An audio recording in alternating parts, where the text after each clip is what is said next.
Hello everyone, welcome to Pod 4. We are now in session 3 in day 1 of PyCon Indonesia 2021. My name is Sigi Dewanto and I will be the moderator for this session. I would like to introduce the speaker for this session. His name is Sebastiaan Zeeff. He is a senior software engineer from Ordina, Python. Sebastian is passionate about teaching Python and writing good code. And as an owner of Python Discord, he is also actively engaged in the Python community. He will deliver a talk titled "The Magic of Self: How Python Inserts Self into Methods." Yeah. As a Python developer, I always wonder why we must explicitly add self into the method. And well, Sebastian here will explain about that. Okay, I will add Sebastian to the stream. Hello, Sebastian. How are you? Hey, hello, good morning, good afternoon for you, I guess. Yes, I'm Yeah, very happy it's to be morning here. here, right? It's morning here. It's little over 9 o'clock. Yeah, I see. 9 Okay, thank you for delivering talk at this early hour. Okay, I will add your screen to the screen, and for the attendees, you can ask your question in the Hubilo chat, and I will display them into StreamYard. Okay, without further ado, the stage is yours, Sebastian. Let's give a big applause to Sebastian. Yeah, thank you very much. Thank you very much for that introduction. I will certainly go into what self is and how it works in Python's methods. I think the easy answer is, and what we'll see later, is that methods are actually just functions, and functions in Python, they have parameters and we can pass things to them. And that's basically how methods work. It's a bit of a spoiler today, but since you asked the question, that's a big part of the answer. And that's what we're going to see today as well. I'm very glad for your introduction. I had a little introduction of myself, but you mostly said everything already. My name is Sebastian. I live in the Netherlands, so I'm from Europe. It's morning here. It's 9:15 a.m. or something like that. And as mentioned, I work for the Ordina Pythoneers, which is an IT service company in the Netherlands. And basically, what we do is we have a fairly large Python unit, or fairly large. We have about 30 Python developers. And we're part of a very large company in the Netherlands that goes out to larger organizations like government or banks and take on projects, basically. So I'm currently working in a team, and we're working for the Dutch National Police, and we're solving a lot of things for them. We're building applications for them that help them in their daily work. And as mentioned, I'm also involved in Python Discord. I won't really go into that overly much, but we're an online Python community. We're made for Python enthusiasts from all around the world. We have a lot of volunteers, currently about 100 or so, with which we organize events. We try to help people learn Python. We try to assist other organizations in organizing their events as well. So that's basically what we do at Python Discord. And finally, I'm also a volunteer for EuroPython, which is another awesome conference that also has online options. So it may be worth checking out. Last year, we even made sure to have time slots in all time zones so that everyone could watch talks and give talks. So I'm not sure how that's going to work next year, but maybe it could be interesting for you. So keep it in mind. Anyway, that's enough about myself. I think it's more than time to start talking about self in Python. So let's talk about the magic of self. And to do that, I'd like to start with a quote by Guido van Rossum. And this is something he said in a discussion about all the features that were being added to Python. And someone mentioned that there is so much in Python, there's so much going on in Python that it doesn't really fit my head anymore. And then Guido mentioned, well, from day one, there was deep magic hiding in some places, designed to quietly help users. And this is really true. There is a lot of deep magic hiding in Python. And the reason for why that is that Python is a really high level programming language. And when I say high level, that's not really a judgment of how good the language is, but it's basically just a description of the design of the language. If we go back down in history, and we go back to somewhere in the middle of computer programming in the 20th century, then we get to a programming language called C.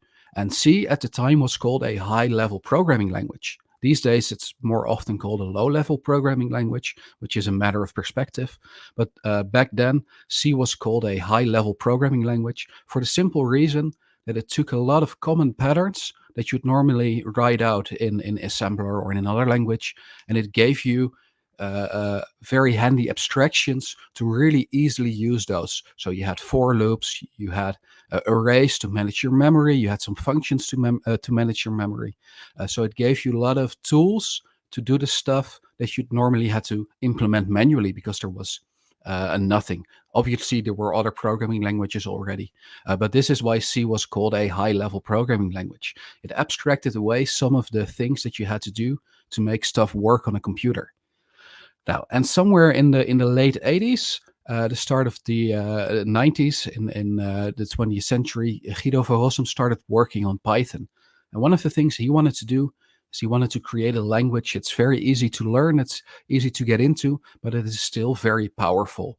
And he took his experience in working on some more educational languages with him, and he created a language that is very high level, even more so than C.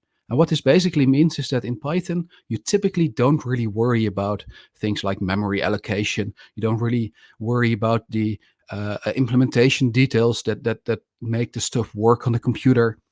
Basically, you get very high level and very abstract things to work with. And you could call that a bit magical, because there's a lot of going on that Python just does for you. So that's where the statement comes from. There's a lot of magic in Python.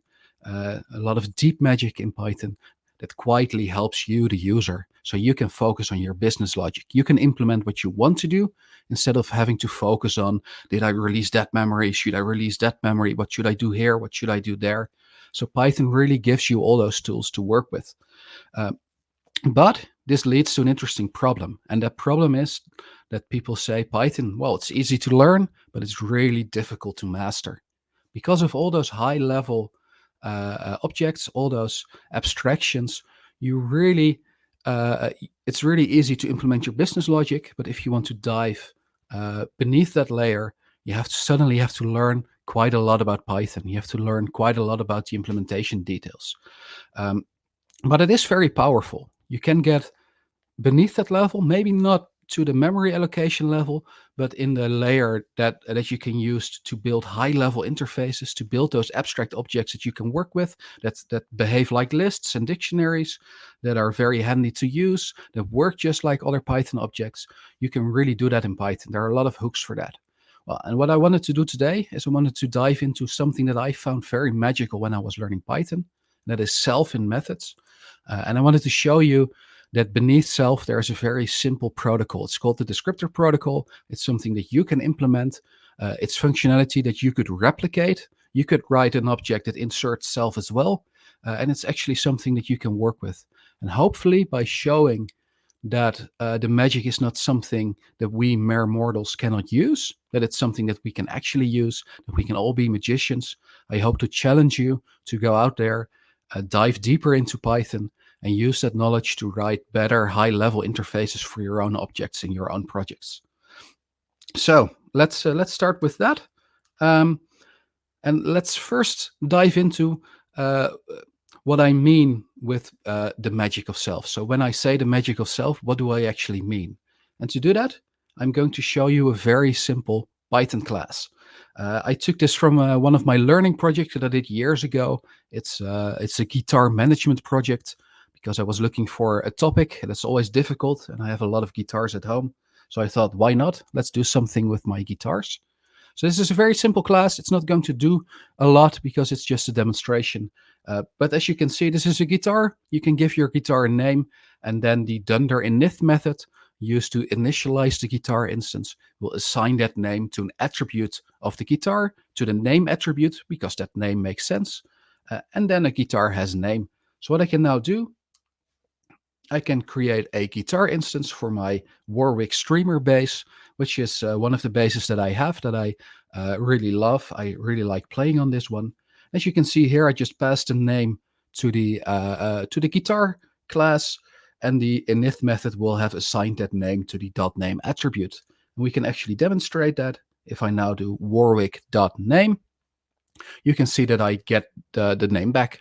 And that's basically it. I now have a guitar instance, and it now has a name. Well, that's not really exciting, so let's add a little bit to that. I'm going to add another method, and this method will play a note on the guitar.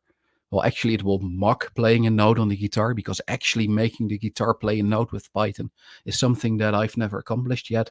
So this method will simply take a note, the note that you want to play on the guitar, and it will print a very simple message, my, followed by the name of the guitar, place the note, and then whatever note you passed in. So if I take my Warwick guitar and I call the play note method on my Warwick guitar, and I pass in the name C#, then obviously Python will now print my Warwick streamer plays the note C#. And C#, by the way, here's the musical note, obviously not a programming language. So this is still not very exciting, but if we zoom in on the definition of our play note method, we'll see that something odd is actually going on. So if you zoom in on just this definition statement, def play note, this really looks like a normal function definition statement, the one you'd use outside of a class. And in fact, it is. This is just the statement that you use to define functions in Python, whether you use it outside of a class or inside of a class. So what this means is, what we're really defining here is a function, just like you would outside of classes. There's nothing really special going on here yet. But if you look at this function definition, it has two parameters. It has a parameter called self and a parameter called note. And if you think about functions outside of classes, you always have to provide an argument for all the parameters that don't have default values. So here, since they both do not have default values, I would have to provide it with two arguments, two values, one value for self and one value for note. But if we look at our method call below, you can see that I only gave it one argument. I gave it the argument C#. Now, it's quite obvious that that argument ended up with the parameter note. So where's the value for self coming from?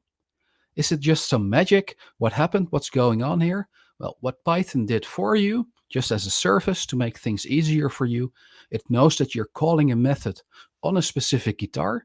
So you probably want to do something with that guitar instance, with this specific Warwick over here. So what Python will do for you, it will insert Warwick as the argument for self. And this is the magic of self. We have a parameter. It's called self here. You don't have to call it self. That's just a convention. But Python will automatically insert something as the argument for that parameter. And unlike in say, JavaScript, where you have this, and this magically appears, is magically available in the scope of your object, of your methods, it's not here. This self is a normal parameter in a function. It needs to get an argument. It's just the case that if you call a function like this, if you use it as a method, Python will insert that instance for you. And this is quite magical, and this seems like something that Python just does for you to make your life easier. But beneath this is actually a well-defined protocol, the Descriptor Protocol. And this is something that you can implement yourself for your own objects. So if you're implementing something that is like a function in Python, then you could do this, but you can also use it for various other purposes. And I'll discuss a few of those later. So if it's not, if this is just a normal function, why does something like this happen? Well, to look into that, we really need to talk about what happens when you define methods in Python. What are methods in Python, and what's going on here? And to do that, I'm going to discuss what happens when Python is defining or creating the guitar class for you when you've defined it. So when you write down this code, this is just text. Python needs to do something with it. And what Python is going to do eventually is going to create an object for you in memory that represents the class. And this is because everything in Python is an object, including your classes. So what you'll end up with at the end is that you'll get an object somewhere in memory. And this is an object of the type, which is quite interesting. This really is an object. It is not an instance of the guitar class. It is really is the class itself. And this object represents the entire class. And Python will assign the name guitar to it eventually. Now, while Python is creating this object, while it's reading your class body, it will eventually come across this method. And it needs to do something with this function definition statement as well. Now, since everything in Python is an object, including classes and including functions, this function definition statement will make another object somewhere for you in memory. In this case, this is a function object. It contains everything that there is to know about functions in Python, about this function, including the code that it has to execute, but also some additional metadata and things like which parameters the function has. So everything there is to know about this function will be contained within this object. But we really don't have use for objects that are just floating around somewhere in memory. We have to have a reference to it. We have to have a name assigned to that function. So the function definition statement will actually also bind a name to that function object. And that name is what you type in after the def. In this case, it's plain note. That is the name that you will bind to that function object. But normally, when you define a function outside of a class, this is just the name that you're going to get.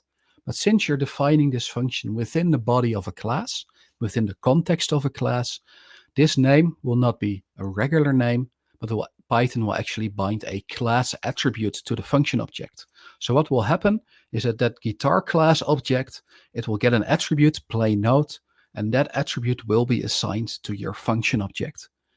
And this is what happens. But what is important here is that the function object is still just mostly a regular function object. There's no real deep special magic that relating to self that has gone on here. There is some deep magic that happened, something related with super, but that's not really relevant for us here today. But what has happened is that Python has created a function object for us. So this alone does not explain why there is something special going on with self. But what is really important, what is a really critical observation, is that we've assigned a class attribute to that function object. It's not just any name that we have. It really is a class attribute. It's guitar.playNote. And that turns out to be really, really, really crucial for how self works in Python. It is a class attribute that we've assigned to the function object. And to know why that is crucial, we have to look at what happens when you access that function using an attribute. So let's discuss that. Let's talk about what happens when you access methods in Python.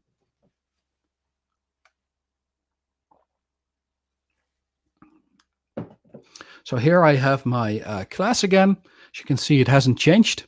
And what we're going to do first is we're going to access that function using that class attribute. I just told you it's just an attribute of the guitar class. So I should be able to do something like this, guitar.playNote.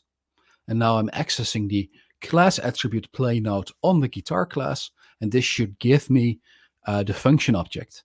And in fact, that's what's happening. As you can see here, we get the function back and we just get a regular function. And it was originally defined at guitar.playNote. So it will have that fully qualified name there. And it will have some memory address that's not really relevant to us Python programmers. Although this one is a bit special, you may want to look it up on YouTube. But as you can see, if we access guitar.playNote, we just get the regular function object back. So this is not really exciting, is it? This is just a function. What does this have to do with self? Well, for that, we have to look at what happens when we access that attribute on an instance of the class. So that's what we're going to do next. I'm going to recreate my Warwick instance, my Warwick bass guitar. And now that I have my Warwick, I'm going to access the playNote attribute as an attribute of my Warwick guitar. So now we have Warwick.playNote, and this is also going to access that function object. Now, if you think about this, this is a little bit weird. I just made a big point of telling you that playNote is an attribute of the guitar class, which is a totally separate object somewhere in memory. And now I'm accessing it on an instance of guitar on a specific Warwick, which is a separate object in memory. So how does that work? If it's a class attribute, why can I access it on this instance? And this is because of how attributes work in Python. If you look up an attribute on an instance, like this, on my Warwick, it will first look at the instance, and Python will check, does this specific guitar have a playNote attribute? In this case, it does not. Warwicks don't have a playNote attribute. They only have a name attribute and some default attributes that Python provides for all objects. They don't have a playNote attribute. So then Python will move on and it will look at the class of the object, in this case, the guitar class. And it will say, does this class have that attribute? And in this case, it does. So that's why you can access playNote directly on the Warwick instance. And if you're wondering if guitar does not have that method, it will look at all the parents of that class, the method resolution order of that class, to look at if any of the ancestors have an attribute called that. And if not, it will raise an attribute error for you. So this will work simply because guitar has an attribute called playNote. Warwick doesn't, but Python will just look at the class. So now I access this attribute, but I get something different back. This may be a little bit surprising. I just told you, well, if I'm trying to access an attribute on an instance that does not exist, it will look at the class. We've already checked what the class attribute returned. It was a function, so why don't we get a function back now? And this is because the story I just told you about attribute access in Python is a little bit simplified. This is the default. This is what normally happens, but you can actually hook into that attribute lookup process with something called the Descriptor Protocol. And you can use the Descriptor Protocol to change what happens when you access attributes on objects. And in this case, what the Descriptor Protocol has done, it has bound the Warwick instance to the function. And this is really the magic of Self here. It's really crucial that you access the function object using an attribute of an instance. And that is really what powers it here. But I know that's not really an explanation. It's more of a description of what happens. So to know how this works, we need to go into the Descriptor Protocol. I need to show you what descriptors are, and then I'm going to show you later how functions are actually such descriptors. So let's talk about the Descriptor Protocol. The Descriptor Protocol allows you, a Python developer, to modify what happens when you look up an attribute, when you assign something to an attribute, or when you delete an attribute. So this is really important. We're really talking about attributes, not regular names, really about attributes that we're working with, that we're trying to customize. And this is what we can do. And how can we do that? We can do that by implementing special or magical, or sometimes called Dunder methods. And the Dunder comes from the fact that they have two underscores at both sides of the name, double underscore Dunder. So we can use the Dunder Get method. And as the name get says, it can be used to customize attribute lookup. So whatever happens when I access the playNote attribute on Warwick, I can also implement the Dunder Set method. And as set implies that this is about assigning something to an attribute, setting an attribute to a certain value. The Dunder Set method can be used to influence that. And finally, there's the Dunder Delete method. And it can customize attribute deletion. So if I were to do del warwick.playNote, then the delete method can hook into that and do something else. Maybe not even delete the attribute, or maybe it will. Who knows? You can customize it.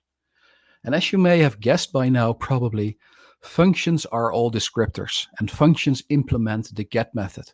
And this means that functions can influence what happens when you look them up using attributes. To show you how that works, what I'm going to do next is I'm going to implement a descriptor for you. I'm just going to go through the steps that we need to implement a descriptor, and then hopefully you will get a feeling for how it works. And I'm going to implement a descriptor that really looks like the descriptor, the Dunder Get method that functions will also use. So what is my plan here? I'm going to go back to my guitar class. I'm going to make a little bit of room on my screen. I'm going to collapse the earlier methods. You may assume that they're still there. And I'm going to create a new class attribute called isMyFavorite. And I'm going to assign it to a custom descriptor instance of a descriptor that I'm going to implement later, the favorite descriptor. And this is really important. Descriptors are instances that you've assigned class attributes to. So that is why I made that big point about a class attribute being bound to the function earlier. So that's really something that I want to do. And what is my goal here? My goal is that if I create an instance of my guitar class, say Warwick, and I call Warwick.isMyFavorite, it should return true because my Warwick bass is currently my favorite guitar. It changes over time, but at the moment I play the most on my Warwick bass. So Warwick.isMyFavorite, without calling anything, just accessing that attribute, should return true. And if I try to do the same on any of my other guitars, say my Fender Jazz Bass, which is another excellent bass guitar, just currently not my favorite, if I then access Fender.isMyFavorite, it should print false.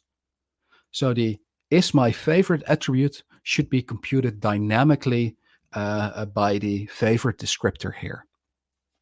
So let's do that. Let's implement the favorite descriptor. Well, to do that, I have to write a new class. So that's what I'm going to do. I'm going to write my class favorite descriptor. And since I want to customize attribute lookup, I have to implement one method only. It doesn't have to have anything else. It only has to have one method, and that is the method that customizes attribute lookup. And in this case, that's the Dunder Get method. So the Dunder Get method for getting attributes, this is what really customizes attribute lookup. And it has a standard signature in Python. For backwards compatibility and for compatibility with other Python implementations, you formally have to make these optional. So you say instance is none and owner is none to give them default values. But in CPython, you will always get a value for both of them. So that's what I assumed here. And the first argument this Dunder Get method will get is the instance you access the attribute on.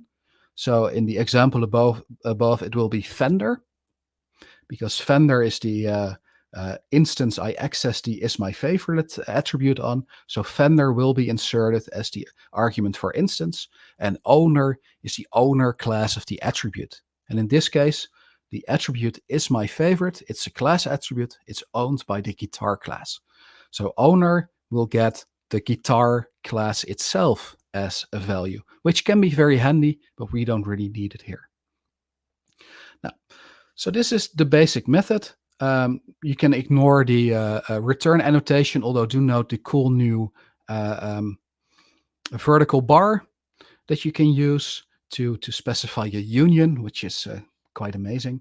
But in any case, now we have to implement some logic. Since isMyFavorite is a class attribute, it could be the case that I access the attribute on guitar.isMyFavorite.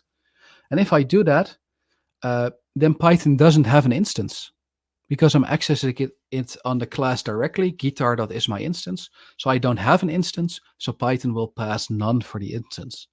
So in that case, I'm simply going to return self. And self here refers to the descriptor. And this allows for easy introspection of the descriptor. If instance isn't none, then I know that I've accessed the attribute on an actual guitar instance.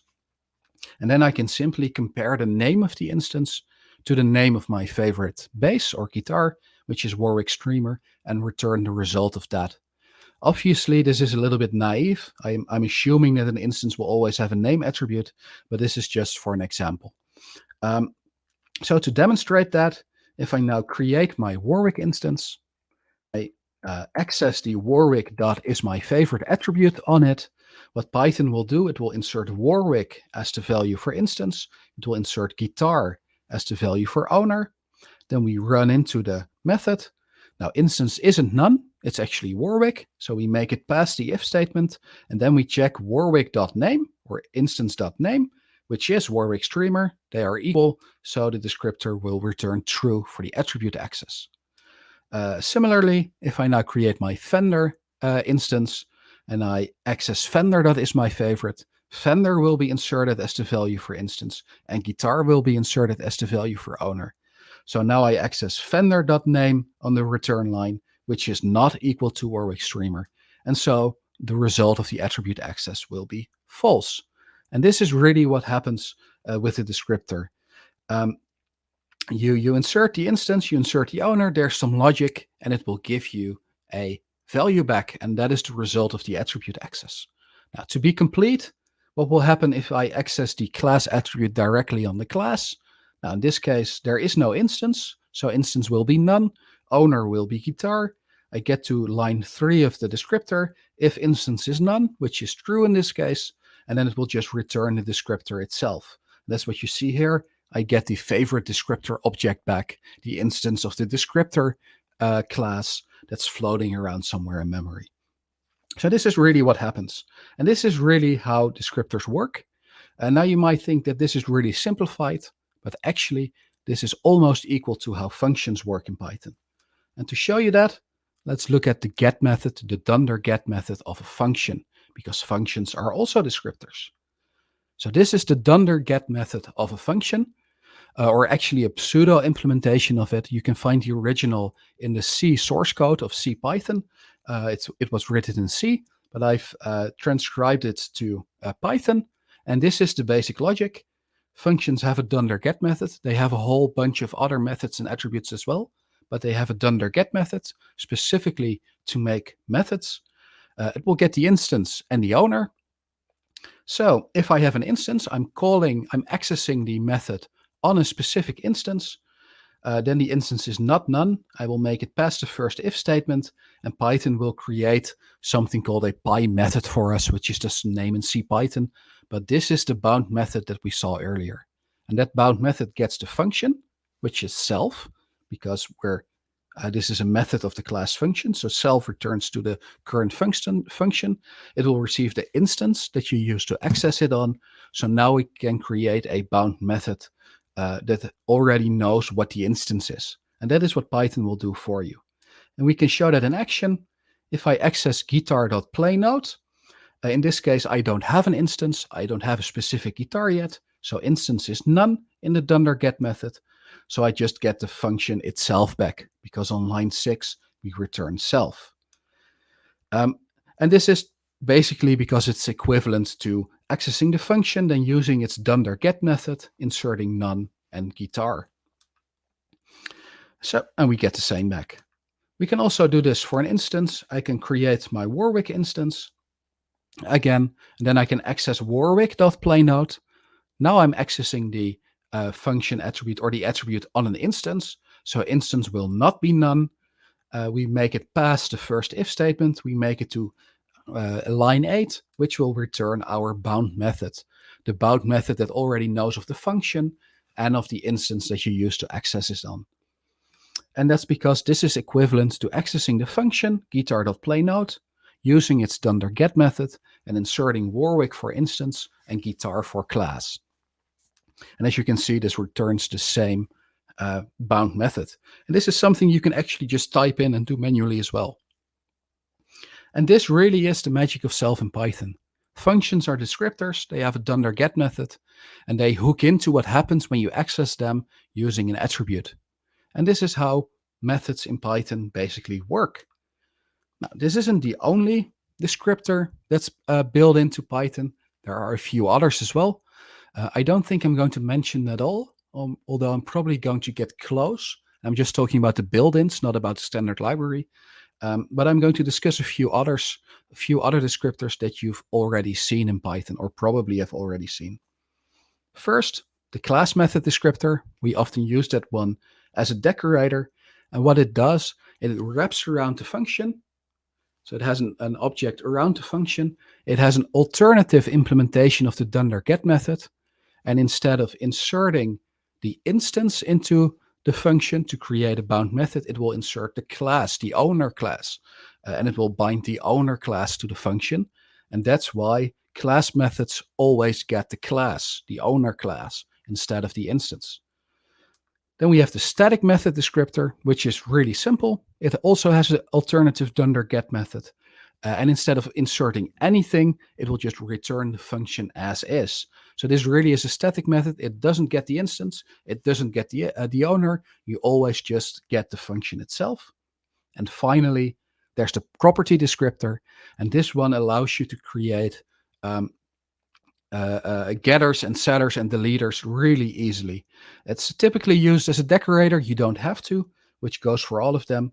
And in this case, the Dunder Get method, instead of just accessing something, it will already call the method for you so that you get the result of the function call when you just access the attribute.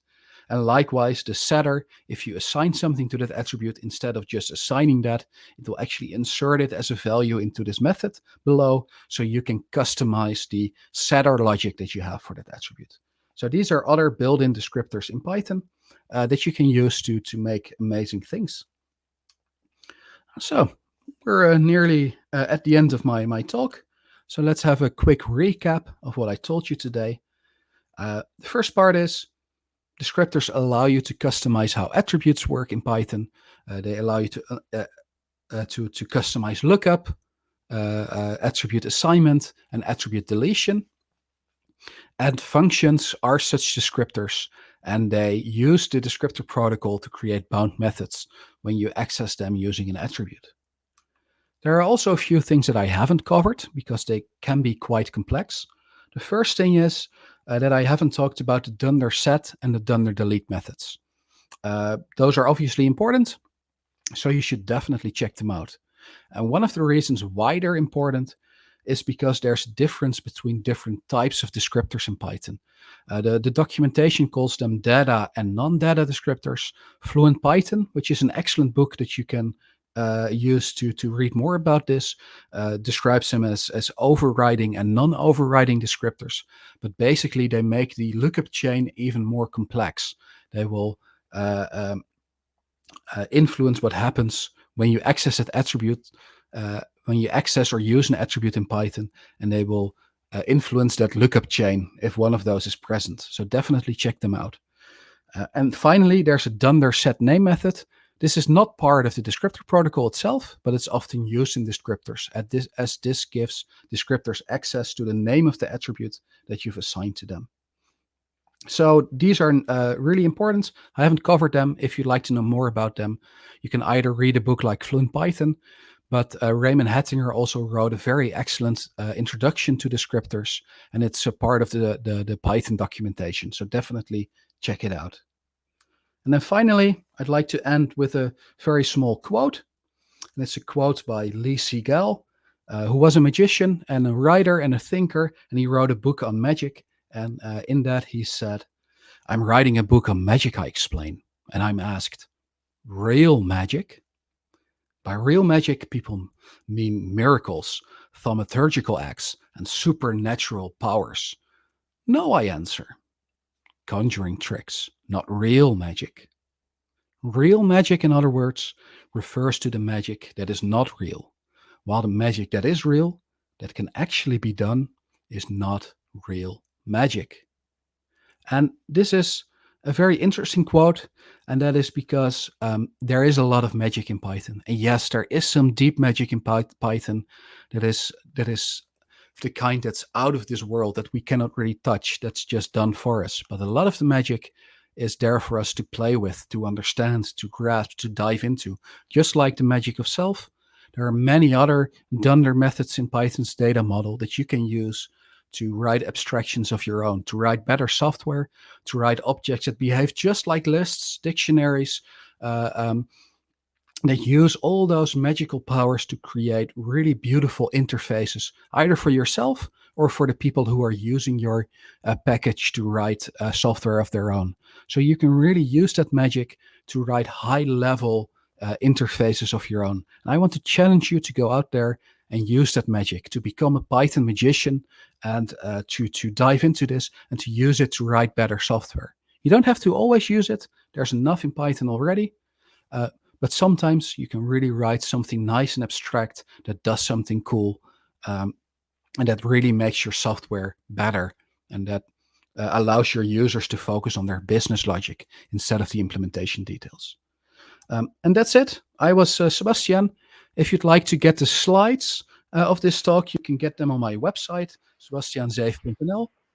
This is also online, so I didn't get to meet all of you. If you want to connect, visit me on LinkedIn. You can connect with me there, or just go to Python Discord. I'm typically online there as Sebastiaan, and we can talk there because I really like to meet all of you. Well, thank you very much. Okay, thank you, Sebastian, for the amazing talk. Well, the topic is very fundamental and very enlightening to me. Yes.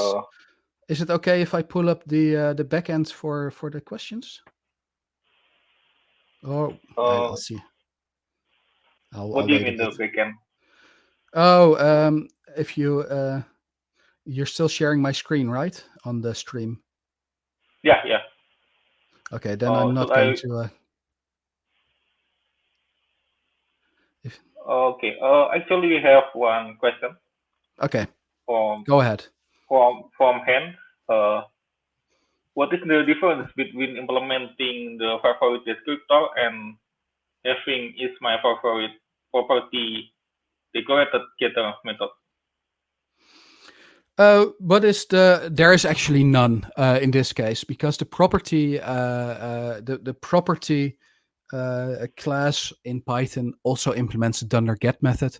There is a small difference there in that the property also has a Dunder Set method already built into it.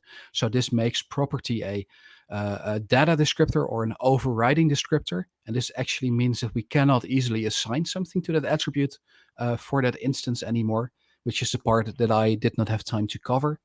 But basically they do the same. They both use a Dunder Get method to influence what happens when you access that attribute. I chose to implement this one manually because I wanted to show this specific Dunder Get method because it's nearly equal to the one that functions use. Normally I would have used a property for this, but a property is also a descriptor. So it also uses a Dunder Get method. It's just a little bit more flexible. It's implemented in a way that allows you to do more with it, and you don't have to implement the Dunder Get yourself. I see. Okay, so yeah. Is there any other question from the attendees? For the attendees, we would love to have feedback, and if you want to say thank you to Sebastian, you can fill the form in this URL. Co-moderator, please also share the link to the chat. Yeah, I also noticed that earlier you mentioned about the book Fluent Python by, I forgot the author name. Mm-hmm. Luciano, the author of Fluent Python, Luciano Ramalho, right? Mm-hmm. Yes. Yeah. Also, my friend also recommend me that book, and I also read it, and well, it is very recommended book. I think it is also being explained in that book, right? Yes. So he talks about descriptors in the later parts of his book. He doesn't really go into the why functions are descriptors, but he does explain descriptors themselves very well. And he also goes into Dunder Set and Dunder Delete. There's actually a new version of the book coming out. I think it's planned to be released right around now, maybe somewhere in Q1 of next year. I haven't actually checked the release date recently, but there is a new version or a new edition of Fluent Python in the works, and I'm waiting for it because it's a great book. I really want to read it again. Yeah, I agree with you. It is a very excellent book. So Well, for the attendees, if you want to read that, you can subscribe to Safari Book Online. Uh, I subscribe as an ASEAN member, and you can get access to the whole books in the Safari Books Online, including full on Python.